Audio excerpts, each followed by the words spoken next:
Seiko versus Rolex. Now my normal subscribers probably aren't going to click on this. This is for, hopefully someone will find this video. Guys, I'm a watch nut. I've liked watches for a very long time. I used to restore old pocket watches. I would disassemble the entire watch, clean everything, re-oil everything, put them back together, and I would sell them and get them running the way they were supposed to run. And I watch a lot of watch reviews and watch stuff on YouTube. I don't make watch videos just because I just don't, but I watch lots of stuff. I like Seikos, I like Rolex, I like them both. But I just wanted to clear something up and give you like my opinion, somebody that's been around watches for a long time. You know, you see a lot of videos like, you know, people hating on Rolex and they'll say, oh, why don't you just get a Seiko SKX 009, or, you know, just get a Seiko, it's just as good, you're just paying for the name and this and that and blah blah blah. First of all, an SKX, it's a great watch. I mean, it's a cool watch. You know, it's not real expensive. You know, some people call it a throwaway watch, but yeah, it's a good watch. If you know, it's a great watch for somebody getting into automatic movements. It's a good-looking watch, but it's not as good as a Rolex. It's as simple as that. Okay, now that's what people have to understand. Like, well, we know it's not as good, but Rolex is just all marked up. You're just paying for the name, and guys, that's completely not true. Rolex is a great brand. They're completely independently owned. They make watches that are flawless. They're flawless. I just watched a video. A guy had like a whole bunch of brand new Seiko Turtles and different Seikos. I mean, these are $500-600 watches, which is nothing compared to a $5,000-6,000 Rolex. But you know, $500-600. These watches. You know, he was showing the misalignment of the little top marker with the. I mean, there was misalignments and all kinds of things in the dial. I mean, it was pretty bad. You know, and that's the type of frustration you get when you buy those lower end watches. I had an SKX. I sold it, a 009. It was made in Japan. When I bought that watch, I opened it up. That thing was losing 15 seconds a day. I mean, and every day it was exactly 15 seconds. It didn't matter if I wore it, turned it on its side, whatever. It was always losing 15 seconds roughly a day. Pretty much right on. Now, I opened up the back. Remember, like I said, I've worked on watches, you know, so I'm very familiar with them. I opened up the back and I regulated it myself. Now, there was a major pain in the butt. It didn't have any fine-tuning regulators like an old high-quality pocket watch will have. You'll be able to move the regulator. It's on like a threaded. It sits in between like a threaded thing, and you can turn a wheel and you can move the regulator. You can fine-tune it. Well, on a Seiko, it's just kind of press fit. At least on an SKX, it's just kind of like this, and you have to try and nudge it. But every time you nudge it, you go too far, so it'll run way too fast. Then you move it back, then it's running way too slow. Then you move it, then it's running fast, then it's running, you know, and I kept doing that. And I didn't have any fancy equipment, so I just had to like wait pretty much like 12 hours, see what was going on, if it was going fast or slow.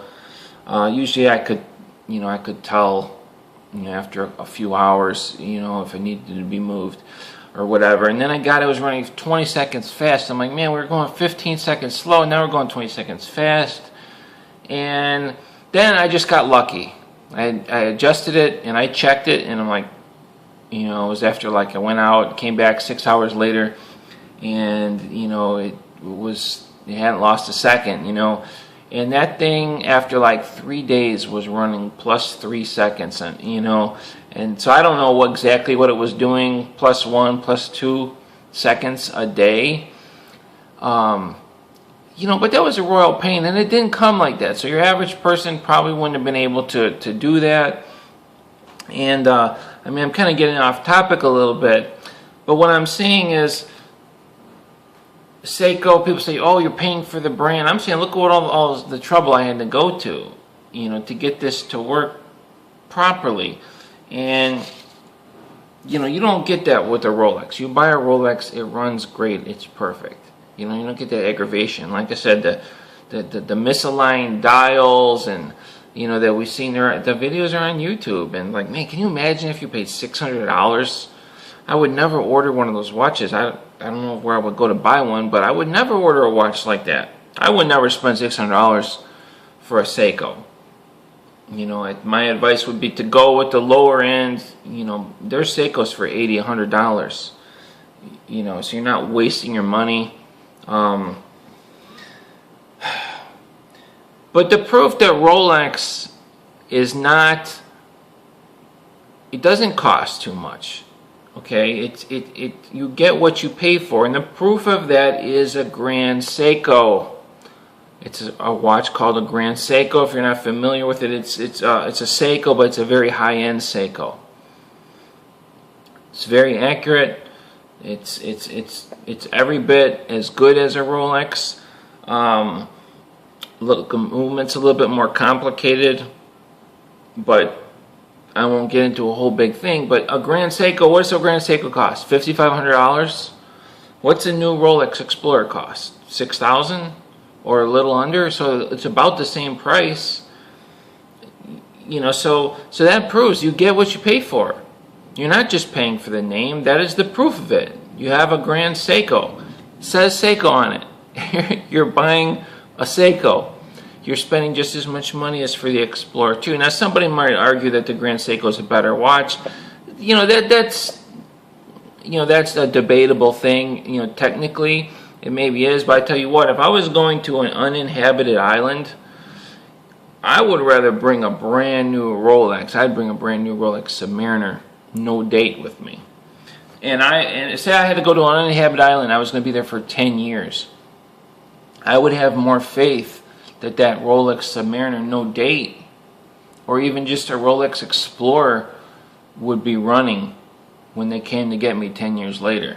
The Grand Seiko, I don't know. It's a little bit more complicated of a watch. It probably would be. It's a very high quality watch. Would a lower end Seiko be working? If it's still running, it's going to be running really slow. It's going to start to lose speed. And that could go for any watch, but basically you get what you pay for. That's the proof. You're not just paying for the name. A Seiko is the same price as a Rolex. You're just comparing a really low-end Seiko. Rolex doesn't make a really low-end watch like that. You see what I'm getting at? So that is the proof. Rolex versus Seiko. Which is better? It's a dead tie, but you have to factor in Seikos that are priced up more around Rolex. Rolex does not make lower end watches like that. And if you want to compare the two, compare like a Seiko 5 for $80, compare that to a Grand Seiko. Don't even you know, it's as if you want to bash Rolex, compare a Grand Seiko to a Seiko 5, performance wise and quality wise. Why don't you do that? And then just bash the Grand Seiko. You know, why go and bash the Rolex? Because there's videos on that. And I think they're just ignorant to watches and quality of watches. And basically, the lesson learned here is you get what you pay for. And so instead of bashing Rolex, like I said, go bash a Grand Seiko. Because you're just going to sound stupid. A Grand Seiko is a great watch. A Rolex is a great watch. And it's better than lower end watches, both of them. I'll see you guys later.